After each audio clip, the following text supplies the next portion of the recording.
Alright, bago ko ilagay yung cylinder head ay itatiming muna natin. So ito lang yung pag-timing niyan. Tatanggalin lang natin itong bolt na ito dito sa side ng injection pump.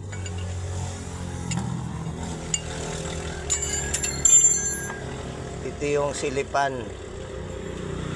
Nandito sa loob yung timing guide or timing mark.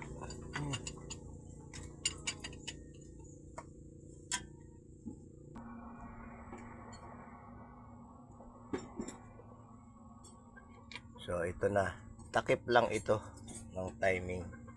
So para makita natin yung timing mark, Ano ngayon ang pantanggal mo? gagamit tayo dito ng salamin. So ayan, dito makikita yung timing sa salamin na yan. So itong butas na ito ay dito natin makikita yung guhit, yung timing mark ng balancer ng injection pump. So para makita natin yung guhit na yan, kinakailangan natin ikutin itong puliya or crankshaft. Ipapaikot natin para mapunta doon sa guhit. So ipapapihit ko yung pulley clockwise. Sige pa, pihit. Yan, sige lang. Tapos titingnan ko dito yung timing mark. Yan, sa butas na yan. Oh. Sige lang, pihit.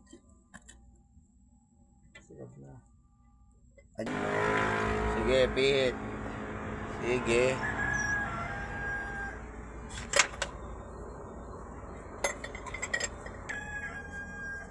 So itong guhit na ito, yan, yung guhit na yan sa loob, yan ang pinaka-timing yan na injection pump. So nakatapat yan dyan sa kanyang timing guide, guhit sa guhit.